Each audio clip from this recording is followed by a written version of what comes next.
extend PDM repayment period.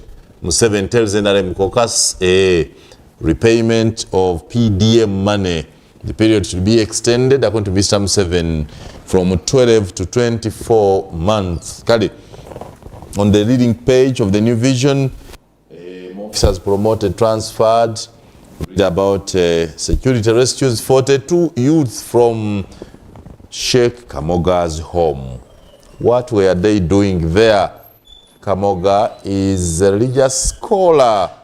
They were learning madarasa, they were being taught religion. But anyway, the state will determine what they were doing there. Kale, Emioga parish model borrowers given more time to pay back loans. If you thought government was donating money, no, please. Be aware that these are loans. Kale, banafe mwankole demands total ban on plastics. Total ban on plastics. They have evaluated the effects and said no. Completely ban plastics. But you know, this government is very good. While they show that plastics are very bad, they are licensing more companies to produce plastics, collecting taxes from the same companies, because those companies also employ many other people. So you cannot eat your cake and have it. We have to choose one. Do we need plastics for anything? If so, what control measures do we have? The control measures should be given to the person owning a factory, that before you complete this factory, this is how you are going to mitigate the effects of what you're going to do. Kali, best farmers start tour of the Netherlands on page 4 of the New Vision. Government reintroduced total ban on single-use plastics. They're showing here Mchara Robin Anabanja signing to endorse the reintroduction of a total ban on single-use plastics. Kali, judiciary promotes, appoints 42 officers. A good picture of those transferred. Here I can see Robert Mukanza now at Mbale, Oliver Nanta Murukungiri, Kurista Namutebi Jinja, Fiona Shila Ngura Jinja, and many others. Read about the transfers who have been brought to your place in the New Vision, page 6 today. Okay. Uganda protests South Sudan seizure of maize exports. Stephen Asimwe, the executive director of the Private Sector Foundation Uganda, is here on page 7. Read about him and the South Sudan story of the maize. Kali, merger delayed. Agencies asked to recruit critical staff. The permanent secretary, Michala Catherine Bitarakwate, says yes, we have delayed, but we are on course. The rationalization of agencies and public expenditure, which includes a merger of agencies, has been pushed to July 1st, 2024. So our friends there have another year to survive. Eventually, because 2024 will be nearing a campaign period, just prepare to make a noise and says, you merge these agencies, no votes, and nobody will merge them. It's a very good tactic. Please prepare. Just make noise. Around that time, start making noise. For M7 Tatwagala, why are they merging? We are going to lose jobs. This is not possible. We are sons of the revolution. No, never. Once that is done, the merger will never be. But where does it leave the locals who benefit from this? What do the locals benefit from? The merging. Do they have the service provision as intended by the government after the merging? Like when else did they intend to deliver service? Most of the time, government has come up with different aspects and avenues of delivering services to the locals. But the merging alone is a scare to them. Who does government serve? Ugandans. So you think the merger is intended to benefit who? The merger. is intended to benefit individuals, not all Ugandans. Bw'onoogema ekitongole ekibaire nga kikola empeereza mu disitulikiti ey'e Kaliro n'okigayita nga kirijja kuba nga tekigemagana n'ekyenamutumba oba ekyembaale, do you suppose nti abantu ab'e Kaliro n'ab'embaale balijja funa obuweereza obubaire nga buliwo after merging these agencies? Kodi okolangani mu government?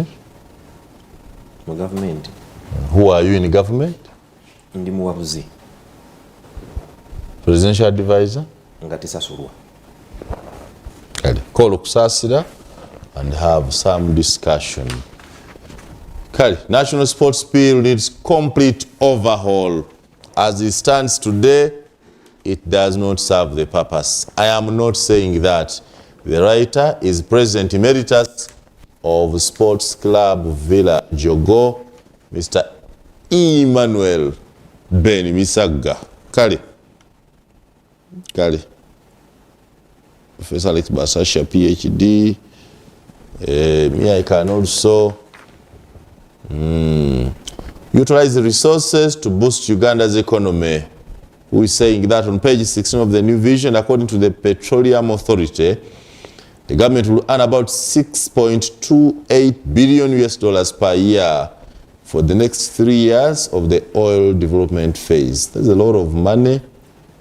Balunywa here, professors Balunywa, Professor Nwagaba, Professor Twineyo, Professor Wabukala, Professor Tumuine, and Professor Nawangwe have given their views on natural resources on page 16.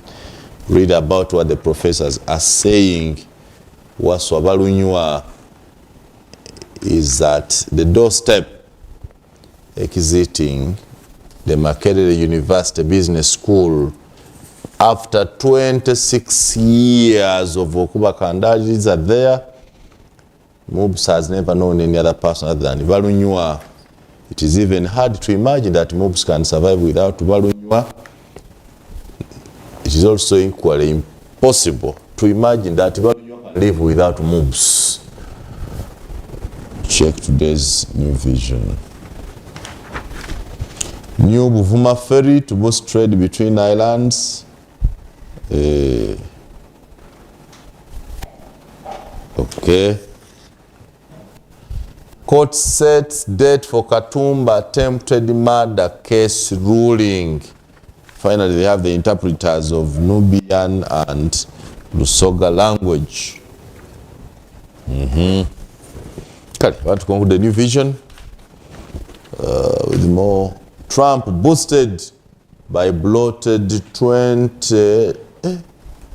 Trump is still committed to running for president in 2024. Wow. Kelly, Donald Trump, America's madman, prepares to run again. Kelly, we have seen WUSPA here in new partnership. President Moses Al-Said Luwega received the 350 million boost for his association from Plascon, Uganda. And out here, the new vision says, this is wonderful, you need to look at it. Almost there. Shafiq will show you the picture when he gets out of domestic tape. Almost there. That is Nachivubo Stadium. As it looks now, properly leveled. What remains now is putting the artificial turf, and the Nachivubo Stadium will be back in shape. Thank you, Mwami Chigundo. Kali, the rest you need to read about. My team, the Vipers. And the Nachivubo is near ready. Read about that. As we also read about Vipers FC. Vipers.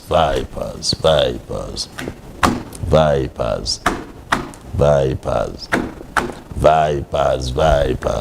Kino maino okubanga wagira Vipers nga newangula era nga ni Man U gyo wagirayo netyo bwekola. No, it is okay. I support Man U and Vipers. If one loses, the other one gives me happiness. How about you? Supporting Arsenal and what? You support Arsenal and what? Me. What's the other team? Arsenal and what? Me, I don't support Arsenal. By the way, I don't support Arsenal. That would be a disappointment. You look Arsenal. No. Never judge a book by its cover. Me, I'm a man of Man No, your cover is Arsenal. I'm a man of Man City. I'm a supporter of Man City. And you are simply supporting Man City kuba yawanguire. And the Police. You support Police? Yes. Man City and the Police. So Manchester United and the other Vipers one wins and this one loses, so we still have. It's okay. Man U lost, Vipers won. Double. We are in double at Vipers. Double. We should magende yete. Obusoga osobola okusirika twayongerayo abantu mu mpapula damu. Ansoko yogere soko kobo tewagira Vipers. Mpagira Man City ni Police mu mipiira gya waneno. The Daily Monitor n'olupapula lwengemye ezaweno era nga aba Daily Monitor bakulembeze omuntu ogukoba nti National Council for Higher Education agrees to drop expired course label. National Council for Higher Education agrees to drop expired course label. National Council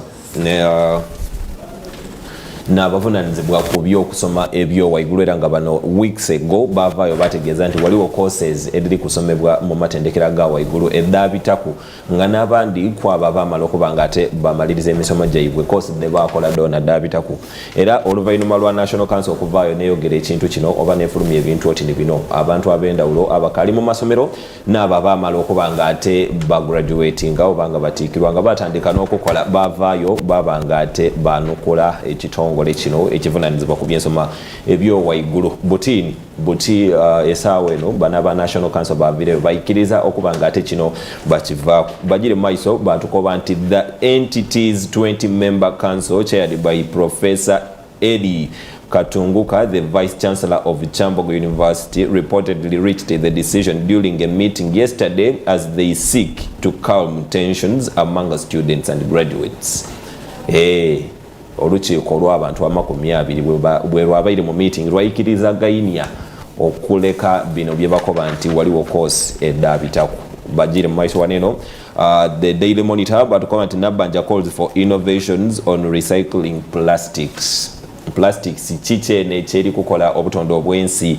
Nabbanja kikyali bakoba nti balina okuba nga ate bongera mu kubona engeri gye ba recycling. Sasa imoniwo musomesa recycling plastics. What's to recycle? Kuozaamu kuira mu nkozesa. I think you need kasindra or chifubangabo for that one. Bale batola mu luzungu kwiza mu lusoga. Kati wano ndi kwenda tutole mu lusoga.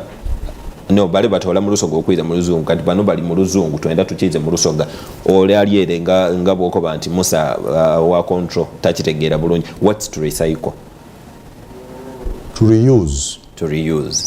To reprocess for further use. So Nabbanja calls for innovations on recycling plastics. The Daily Monitor ejire mu maiso yatukoba nti Chankwan's resolutions caught up in legal queries. What was made or what came out of the Chankwan's retreat ababaka bakamondoka NRM rebabairemu.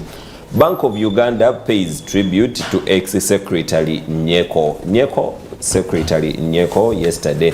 It was morning ababaireyo n'okumukuba kweriisa ivainuma waleere bugoloobi mu kanisa emanibwa nga Bugolobi Resurrection Church of Uganda mu Kampala. Secretary Nyeko ono nga abaire secretary wa bank enkulu ya Uganda yava mu bulamu obwensi eno esaasira yeneno mu Uganda alaawo ate bwe tweyongerayo Nyeko nga tumuviireko ndibona waneno sasa imo bakuleetaire mu mikwano gye Ghetto Kids exiting Britain's Got Talent with their heads high. They made a thrilling performance. They deserve our applause. They deserve our accolades. Certainly they could not win in Britain at a time when Uganda has just passed the anti-gay law. It would be a contradiction. Otherwise, their performance was best. They would have come second at worst, but they were made sixth because these countries make some statements. If you say Britain has got talent, then certainly it cannot be Britain's talent with Ugandans winning. You understand? Yeah, sure. The face of Britain cannot be in Uganda, a country that has at the same time disagreed with their Bill of Rights and passed the anti-gay law. So we are punished. They were simply punished for Uganda's decision taken by Ugandan. But still, most of the time we've seen it, the sports people abajja kulia mu Olympics ni mu mizano egyenda olubwe bayira waneno omukulembeze ow'eggwanga alina system ey'okubaaniriza mu maka g'omukulembeze baba nga ate bafunamu ebifaananyi n'ekiwulo. Should we suppose it's going to be the case this time with the I think Mr. Museveni has no time for them, but we can ask General Muhoozi to receive them. He normally does. Mr. Muhoozi is genuine about loving sports more than Museveni. Because to Mr. Museveni, he does it as a state duty. Muhoozi does it as passion. He loves sports. So we can look at them as ambassadors of tourism through their performances. General Muhoozi will receive them. That I can guarantee. They'll have luncheon with General Muhoozi Kainerugaba. That's more satisfying. Okay. I won't say anything on that. Because you have no right to say anything. Why should I even say anything about this? Uganda hits birth control target, says government. Uganda hits I loved that because that shows Ugandans have religiously taken on the use of contraceptives. Our girls are using condoms very well to control birth rates. They are using simanyi pregnancy what? Morning pill, emergency pills, what are they called? There are very many. They now come with them. They know them. They are all over here. They are 10,000, even 5,000. You can get them. So you can no longer get pregnant like a fool. All the idiots are left to get pregnant like that. These days, most of the girls. That's what that statement says. Uganda hits target. Uganda has now managed to control the birth rates at 40%, which was the international target. We have done well there. Our girls have Aisha Powers, the Winnies, the Mairukia, the Dorinis are taking pills very religiously. That's what the statement says. The Winnies, what are the Winnies doing? The Winnies are taking contraceptives. That's what the statement says. They are taking. The Winnie is a mother of 3.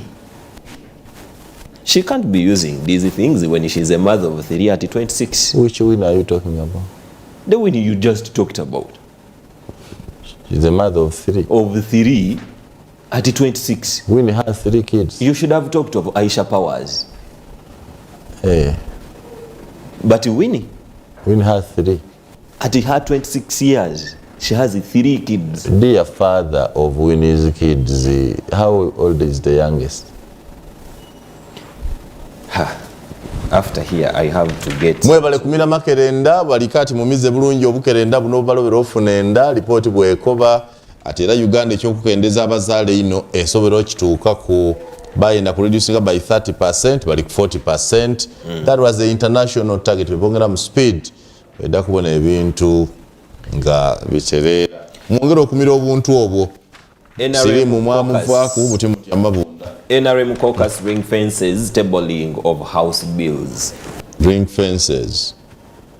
Tabling of house bills. Eyo atida kujogera kuina. Ndina wane chinsanuisa. Bali tukoba nti Makerere staff protests delayed salaries. Delayed salaries at Makerere? So are you sure? Makerere staff protests delayed salaries. Wano bajire maiso batukoba even in Makerere? Yes. About 3,000 employees at Makerere University are up in arms over another delay. Even in Makerere? Ulira kano. About 3,000 employees at Makerere University are up in arms over another delay in the institution to pay staff salaries a week into a new month of June. They are protesting a week. The delay is by 1 week. Huh? Go. Makerere staff are up in the arms by the delay of the institution to pay their salaries a week into the new month. 1 week. 1 week. And that is what we have by our people of Makerere. No, after that you cannot. Just 1 week. Huh? Their salary has delayed by 1 week. By 1 week into a new month. And they're demonstrating. Yes, they're protesting. Why don't they come and look at our neighbors? Huh? Your neighbors, by the way, are doing so bad. The neighbor, 1 week. They are protesting 1 week. What should your neighbors do? And dress. If they can protest just a week into a new month. Let me read. 1 week. It is there. Daily Monitor tells you Makerere staff. This story I must read for you. I can't believe. Maka staff protest delayed salaries. Capital letters. Page 5, imagine. Major story. The university management has pleaded with the staff to be patient as they await clearance from the Ministry of Finance. And there's a picture of Nawangu here. Let me read the story. This is interesting. What is it say? 3,000 employees at Makerere University are up in arms over another delay. By the institution. Another, which means it's becoming habitual. Another delay by the institution to pay staff salaries a week into the new month of June. Is there anything you need to tell to your neighbors? Just 1 week. Just 1 week like this. How long have your neighbors taken? People bundling it to half a year and you're joking. What I say? Why are they not coming out to protest? Huh? No, because the Makerere ones have alternatives. Our neighbors have no options. You have. Neighbors have options. They only have to protest. Our neighbor, we are talking about our neighbor, this other university here, the private university, which is not government university. Yes. 1 week. This guy into a new month of June. Yes, but that's what principle should be. The Bible says that pay workers before their sweat dries out. That's what the Bible says. It is actually the principle that affects me when I employ people. It gives me a lot of headache. The Bible says it dried just a week. And for them, Makerere in 1 week, the sweat has. Now you Makerere, if you are demonstrating over 1 week, how about teachers in other schools here that take months? How about our neighbors that take half a year? What would you be? You'll be uninteresting. By now, the university would be in ashes. They would be walking naked. In ashes. If they can just do like your neighbors do, almost half a year. And they are so much quieter. Let's go for a short break. When we return, maybe we'll look at a few stories in Bukedde. Ndaba wano wini nwaji atabuse mwana yamukuteyo agamba nedda tekisobo kale ate lwaki wateze. Tugende mu commercial break. We'll be right back shortly after.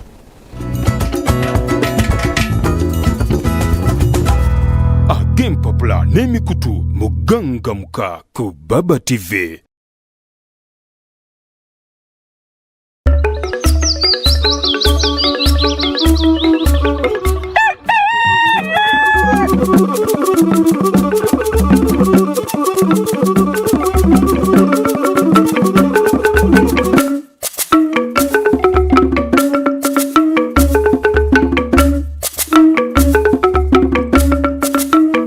Eno ni gangamka ku Baba TV.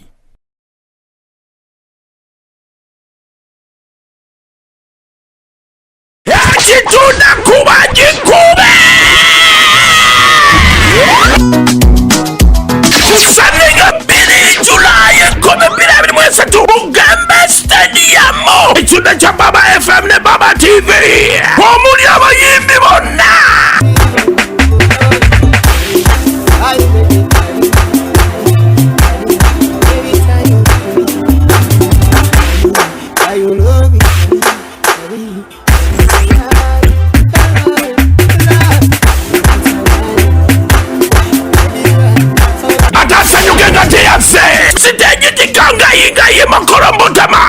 mbongota dombo ya matumbo amatalambiraso ya chera mbimbola security lidungu mbalo bamba tamadumbo kumtwalo gomo ate mitwalo komi VIP chunda cha Baba FM ne Baba TV chikeddwa mu center Pepsi, for the love of it. Everywhere you go, MTN. Now special, true Ugandan reward from the source.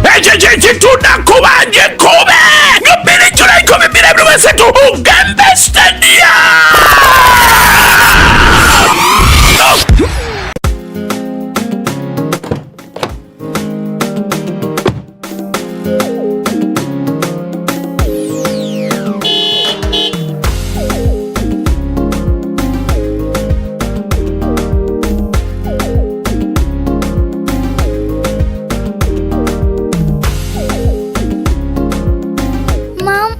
Is missing.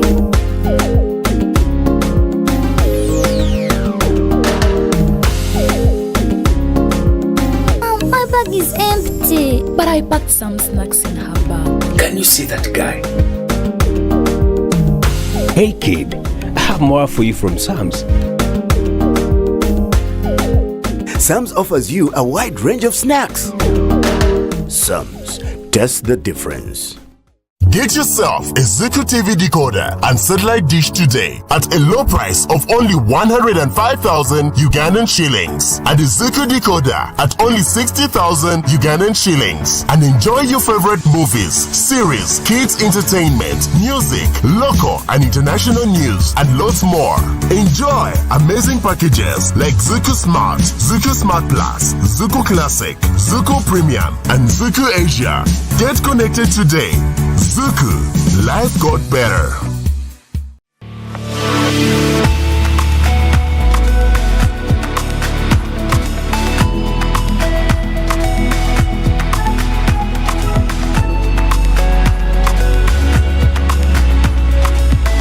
Inuni Baba TV, obusoga bulaire.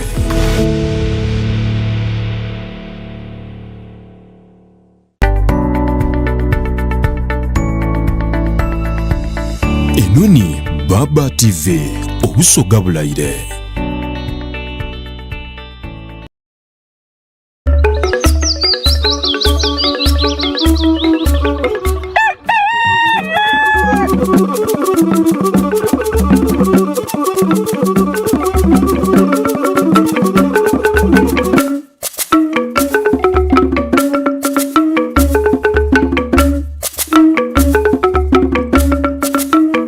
Eno ni gangamka ku Baba TV.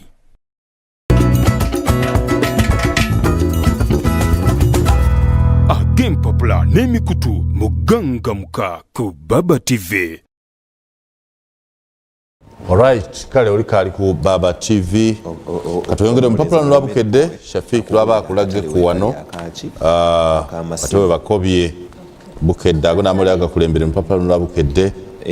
Gakobye nti Sheikh Kamoga yekyaye n'ataakaka agamba ki empapula zikubaganye empawa onaga nti bakuta abavuka 34 ewuwe nivinaga nti bali 42.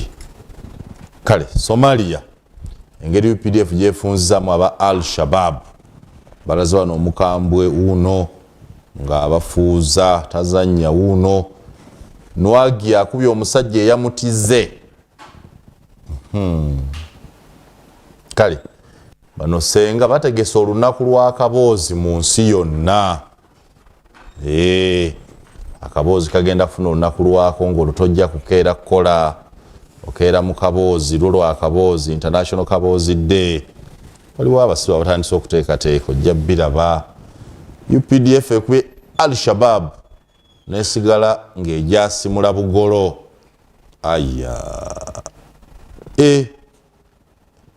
Waliwo omukambwe wa UPDF yatwalibwayo abadde akubira ddala emundu etokosa okumala ebbanga nga tesalako ng'amanyega UPDF galumye n'ogwengulu okusiguukula bannalukala ba Al-Shabaab mu nkambi gye babagobamu ku nkomerero y'omwezi oguwedde. Bannalukala bano be basooka okulumba enkambi ya UPDF eya Bulo Maria mu masengeta ga Somalia. ne batta amagye ga UPDF agawera 54 ne bawamba enkambi y'eggye eryo. UPDF kye yabakoze ojja kukiraba. Kale biki byosula President Yoweri Kaguta Museveni okwogera ku lunaku lw'enkya.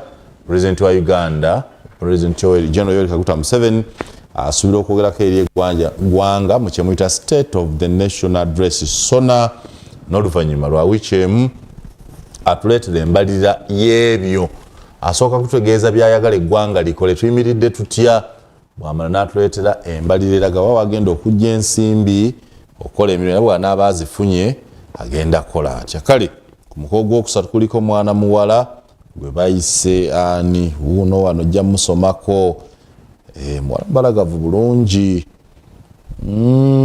Kale agambye omutamiivu tansemberera oba osemberera waaki ndowooza bw'atyo bwafaananye oyo ye mutamiivu gwatugaba yamuwala aga nti ye tayagala kintu kitibwa mutamiivu nga bw'omulaba. Omutamiivu no never tayagala mutamiivu ka buli gw'omanyi agunywa tasemberera. Mwana muwala ono erinnya lye Kamukama muwala wa Kamukama ye yazaala omuwala ono naye erinnya ly'omuwala limbuze noonya lyaki ngenda mukozesa ki. Kale Kamoga Akayi byonna biri ku mukolo gw'okuno gwa Bukedde. Ne Winnie Nwagi akubye omusajja eyamutize ku siteegi byabadde mu Bukedde wano munnange byabadde bitya. Winnie Nwagi abangi gwe beeyita Fire Baby avudde mu mbeera nayambalira omusajja eyamukutte mu bisambi yabadde asanyusa ku badigize. Nwagi omu ku bayimbi abayitiddwe okusanyusa ku badigize ku bbaala emu wano wali omuvubuka eyasoose okugezaako omukwata akatambi ku ssimu. Nwagi n'amulemesa n'akakuba ne kagwa mu bantu. Oluvannyuma omusajja yasembedde mpolampola ku siteegi najja nga kunukiriza mpolampola n'amukwata mu bisambi. Awo Nwagi we yatabukidde n'amukuba engolo ku mutwe n'amulekezaako ebigambo nze siri malaaya bwe nzija ku siteegi mazze kuyimba olina okumpa ekitiibwa ne mukyala gwe oli naye awo olina okumuwa ekitiibwa lwaki omuwadde ekitiibwa n'onkwata mu bisambi lwaki onkutteko nga ye omuvubuka anyumira bunyuraga nti owange nendi okumpi ntandika okunoonya. Winnie Nwagi yadde agamba biri muno ojja biraba mbogedde ku Zaake nga bwe yatabuse. Omubaka Zaake ne Elias Lukwago Omuloodi batabuse bagamba kooti omusango gwe twawa bugoggoba obubi Zaake ku bwa kamiisona guli luddawa. Omukolo gw'omwenda ogwa Bukedde jangu olabe muyita Alien Skin yeepimye mu Palaso bonna bali wano. Onaawulira bisomeeko olabe lutalo ddala nze mpagira Skin Palaso. Ojja kulaba bali babiri beepimyemu nze ekivvulu ogendagenda mu kyani sitya Danger oba ekiri kitya. Nze ku bombi mpagira Skin Palaso mpagira sijja kudaaga nakuwagira ono mpagira Skin Palaso nga Alien Skin ne Palaso beepima mpagira Skin Palaso. Pulezidenti w'ekibiina ky'ebyobufuzi ekisinga okuba ekiteeketeeke obulungi era ekyamaanyi ddala mu ggwanga ekya FDC omukulu Engineer Patrick Oboy Amuriat aliko amawulire gawadde pulezidenti ng'amulwabula gy'abaddukanyamu ebyenfuna.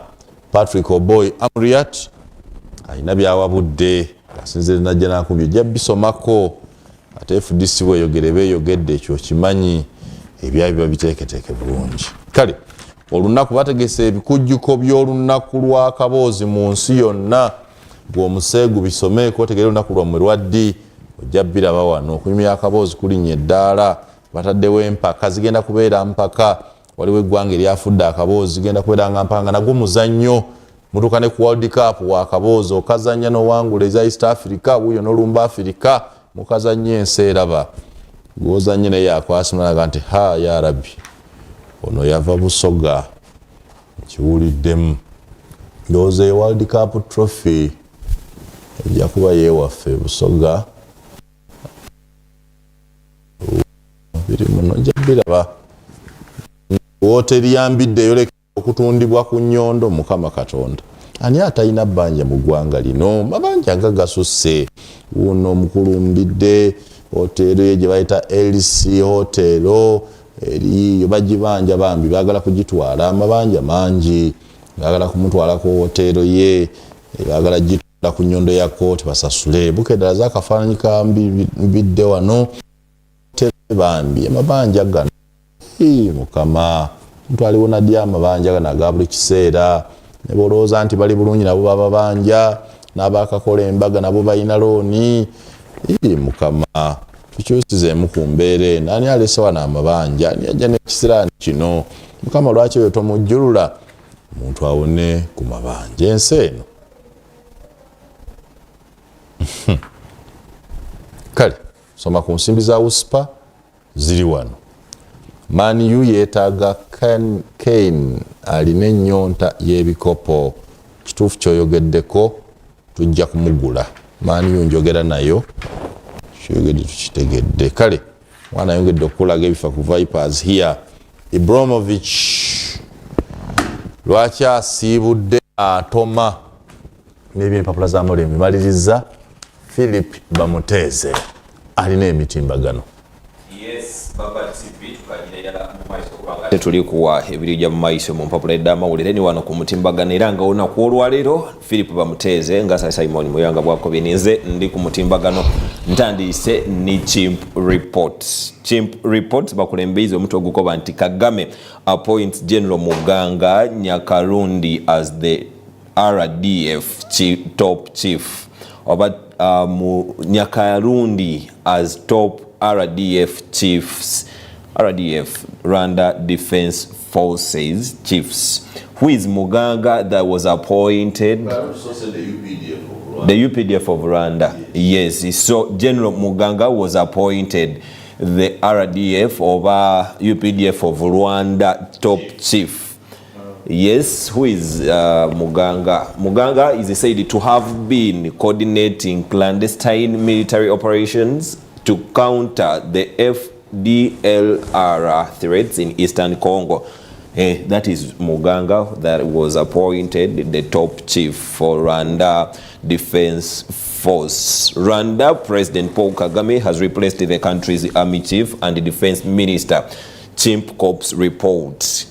In a statement issued on Tuesday morning, Kagame elevated the Army Chief of Staff, Lieutenant General Mubarak Muganga, to the position of Chief of Defense Staff, replacing General Jean Bosco Kazura. That is Chimp Report, and that's about Muganga here for you. We go ahead in Chimp Reports, the vicious cycle of guns in Karamoja. What is in Karamoja? They are bringing it to you here. Mun Chimp Reports ona ku olwalero gwetulina ye. What about the guns and how are they doing in Karamoja? Chimp Reports goes ahead to give us Ghetto Kids miss €250,000 prize at the Britain's Got Talent finals. Whoo! What a loss, what a miss. Bamisinze emitwalo 25 eja euro muda wano kali akawumbi nga kalala n'obukayire lukaaga bw'oba ng'oyiziza emitwalo 25 eja euro n'ogiyiza muda wano kalinga akawumbi kalala n'obukayire lukaaga. Aba Ghetto Kids ke bamisinze bano babaire bamukaaga babaire mu kifo kya mukaaga ku finals eda Britain's Got Talent edaliyonga olunaku olwa lubaale lweto olunaku olwa Sunday ubino olunaku dino Simon Muyanga dotayenda tukidi nti ebindi ku bintu byoyinza okusuubira nti nebyavirire kwa ba Ghetto Kids okuba nga teti babisemu n'ekyo ekyiteeka oba olyawo eri abaire nga teri akatebwako omukono omukulembeze ow'eggwanga eri anti homosexuality act eyabaire biru nga buteri afuuse iteeka waire nga tulibona nti eriyo ba activists abalivayo okulumukira mu constitutional court okugezaako okuli challenginga titwidirwa wene wetulijja kuba nga tukoma n'ebintu oti nebyo. Chimp Reports says the increasing risks of non-responsiveness to information requests by the URA during audits. URA audits, what do they have to say about non-responsiveness to information? Yeah, non-responsiveness to information. Does it mean that the public is not responding to whatever the URA is trying to request from them so that they are in position to execute their duties? Oh, that's what we have on Chimp Reports. If you wanted more about it, just go online and look for www.chimpreports.com. Hey, when we go ahead, we see Plus News First Detailed and media influencers asked to deflate violent extremists' narratives. Ooh, media influencers. Sir Simon, who are the media influencers? Am I an influencer? Popular. They're simply talking about popular opinion leaders, popular opinion presenters, popular newspaper writers, popular radio personalities, popular TV personalities. Yeah, these are the media influencers. Those who speak and perhaps have their content or their information cross borders to speak well about against the violent extremists who are showing justification for their actions, yet they are affecting lives. I think that's what it's trying to mean. But there is a question that I've always tried to ask myself. Are all influencers leaders? Not at all. What do you mean by leaders? Leaders, they may be leading their own sector. They lead in social media, in online content, dissemination, online content generation. So they are leaders within that docket. They're not leaders anywhere.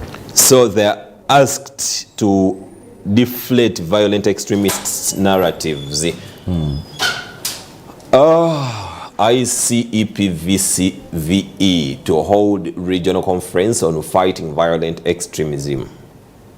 Same story. Same story, and it's by Kung Al-Mahad Adam. Ooh.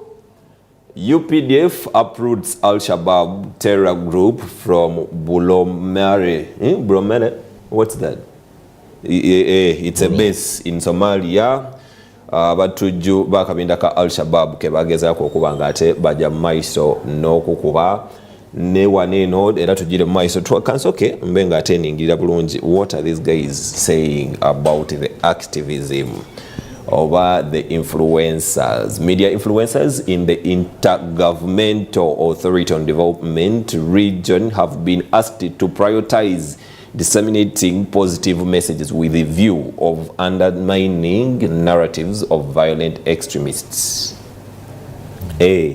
Muba influencers, no mugwaba bloggers, no mugwaba entertainers, no mugwaba ni people with influence that have the capacity to lead or to make a change on the public's way of perceiving things.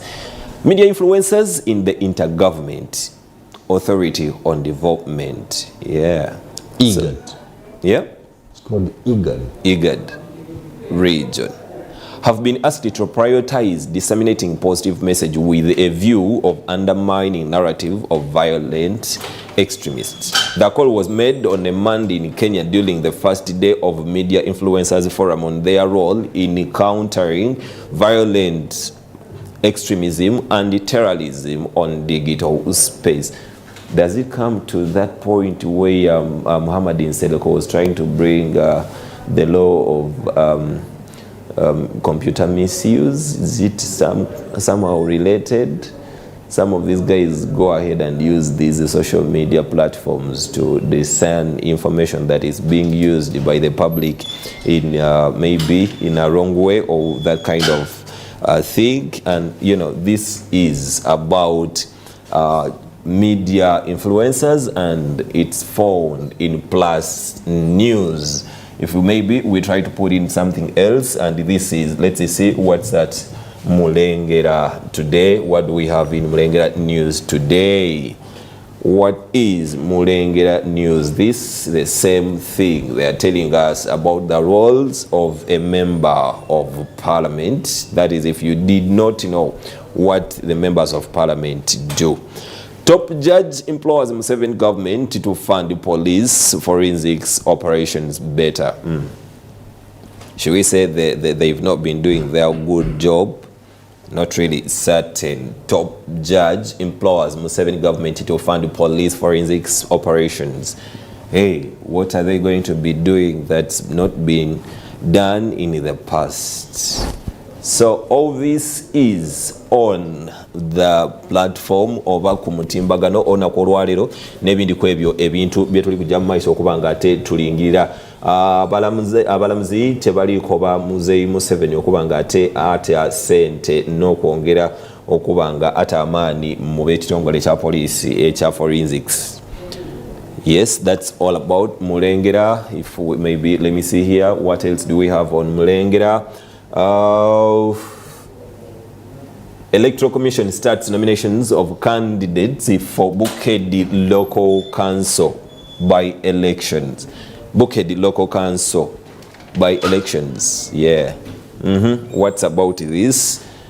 Bukedde local council by elections. I can see the Electoral Commission EC on a Monday started a 2-day exercise to nominate candidates to contest in the by-election for Bukedde District Local Council 5 chairperson. Paul Bukenya, the spokesperson of the commission, revealed that the 7 aspirants have already collected forms for the nomination and are expected to return them for verification during the 2-day exercise that will end on Tuesday, which is today. Bukedde LOC 5 is going to be replaced or by election. Bukenya explained that, yeah, royals from different countries camp in Teso.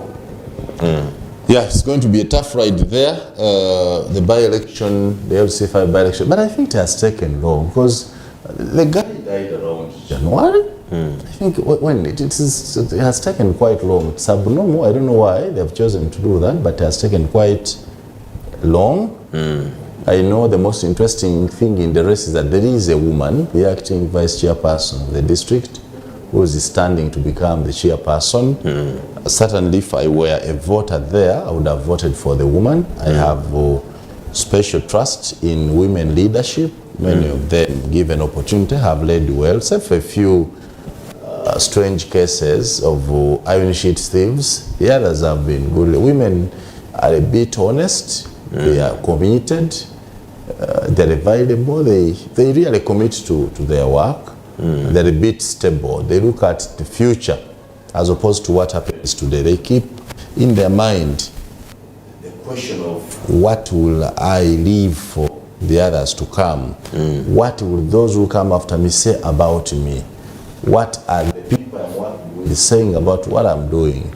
So they're preoccupied with the zeal to perform, the zeal to excel, as opposed to the others. Kali, I think we'll take a short break and prepare to come and do a review. But Sir Simon, before the short break, should we expect what happened in Kayunga by-elections for the LC5 chairman to take place in Bukedde? I think there are no stakes. Stakes are not very high for the opposition in Bukedde.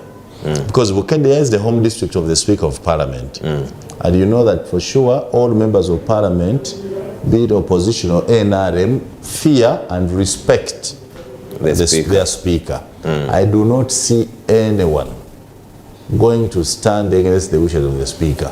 So the Speaker will determine who she wants to become LC5 chairperson in Bukedde, and I can guarantee you that whoever she chooses will become the LC5 chairperson. Is that the point where democracy comes into act after a short break?